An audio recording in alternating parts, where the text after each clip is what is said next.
What's going on, Jerome's? It's a beautiful day. Voice is still marginal, but it syncs up with the content. It's always been marginal. Again, 17th best Vikings podcast in the known universe. That's how we roll. Vikings are rolling into Seattle on Thursday evening, first preseason game, and lots of things to look forward to. We'll do a more detailed. Hey, these are the players to watch. These are their numbers. Video a little bit later on when we get back. But the overall storylines that I'm fired up to see is how much will Kevin O'Connell play his starters? And it was every coach was a little bit different last year with the new 3-game preseason. Some teams didn't play their starters at all. Some teams were very sparse with them, a la Kevin O'Connell and the Vikings. Some teams gave their starters a half in the first game. But Kirk Cousins, Justin Jefferson, they've been dialed in all training camp.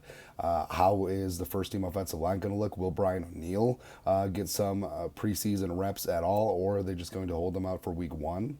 And it's something to see. Even though, yes, preseason is more about the guys towards the bottom of the rooster, second, third, fourth team guys. I mean, it would be kind of nice just to see the starters. And one of those guys is first round pick Jordan Addison.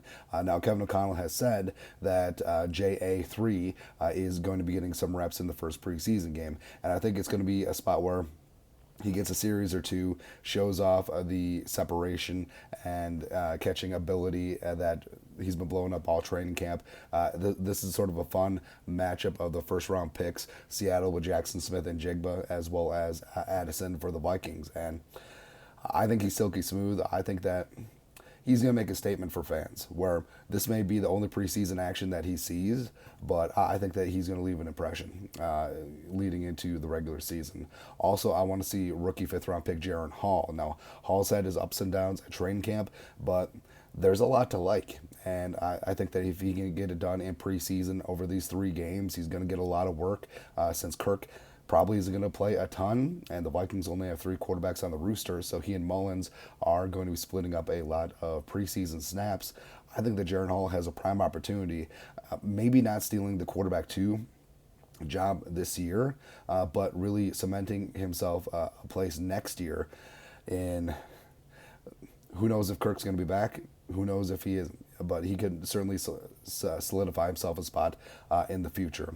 Also, I want to know what that running back 2 work is going to be, how it's going to be divvied up. So Kinkenny and Wangu's been limited by injury. Ty Chandler's been showing off. Same thing with Dwayne McBride. Madison's probably going to get a couple carries, but not the bulk. But, I mean, Ty Chandler was preseason superstar last year. Dwayne McBride, FBS rushing champion. Want to see what he's going to be able to do. And generally in the preseason, I mean, teams do like running the ball a little bit more. Plus, even though padded practices are great, it's really tough to simulate actual, hat on a hat running game in a non-game situation. So this is the first time we're actually going to see it this year. Also, Josh Oliver. Hawkinson is going to be out in all likelihood with his illness, so Oliver is going to be in the mix. The Vikings are likely going to be playing a lot of 12 personnel on offense, and not only is Oliver, for my money, the best blocking tight end in the game, but I think he's underutilized as a receiver. He's got large hands, and he's going to be a threat in the red zone, man. Also, the offensive line. So beyond the starters, guys that have moved up the depth chart. So last year's 5th-round pick, Vidarian Lowe out of Illinois. He right now is the second-team left tackle. And, if, Darisaw is going to get some work, maybe not, but Vidarian Lowe, how can he hold up? Can he be the true blue backup left tackle? Can he be the swing tackle if Oli Udoh leaves next offseason? Also, a guy moving up. So Josh Sokol, last year's UDFA center out of Sacred Heart, stuck around on the practice squad last year. He's working in as second-team left guard. Is he a guy that can turn into a prime backup on the 53? Defensively, we all know what's up. Flores blitzing the living bejesus out of people, doing it in practice. I'm sure we'll see it in preseason. And he's been showing off multiple looks, multiple blitzes, and that's just the base package. And can't wait to see it. Can't wait to see the Vikings back to being aggressive. It's been many years, and not just the Donachelle defense last year, but a couple of the Zimmer years on the tail end just wasn't it. just wasn't it, man. Defensively, along the defensive line, beyond the rotation, I want to see Jaquelin Roy, the rookie, has had some great reps, been in and out with the ones. I want to see his talent. Same thing with Osezi Otamulo in year 2. I think those guys could be big parts of the Vikings defensive line moving forward.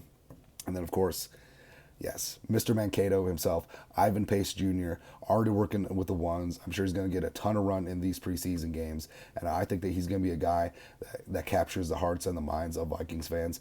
And I think this is legit. I think Brian Flores thinks very highly of Ivan Pace Jr. He's backing it up. He's a fiery guy, and he already played with a chip on his shoulder, but going undrafted, that has to add 10x. And he is physical. He does have great instincts, and he's just a great football player, and I can't wait to see him being unleashed. Also, can't wait to see the cornerback rotation. Blackman, Booth, if healthy, as well as Joanne Williams rotating opposite of Caleb and Byron Murphy. And then also that third safety look. Metellus has basically become a de facto starter. He's been making plays at training camp, and also I want to see Lewis Seam in the Harrison Smith role, since Harry's probably not going to play preseason, nor should he. So I think overall the defense is going to be really something to watch for.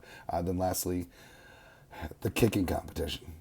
Yeah, is Greg Joseph versus the rookie Podlesny going to be a thing, or is it not going to be a thing? It is relatively close right now, but I guess we'll see what happens. And then, of course, just Matt Daniels, special teams in general, the coverage units, because this team is laden with young, fast, hungry guys that want to make an impression, who want to put on good tape, and this is just a very competitive team, and I just can't wait to see them under the lights on Thursday night. But that's it. A couple things to look for in the Vikings' first preseason game against Seattle. You know what to do. Skull, no production value.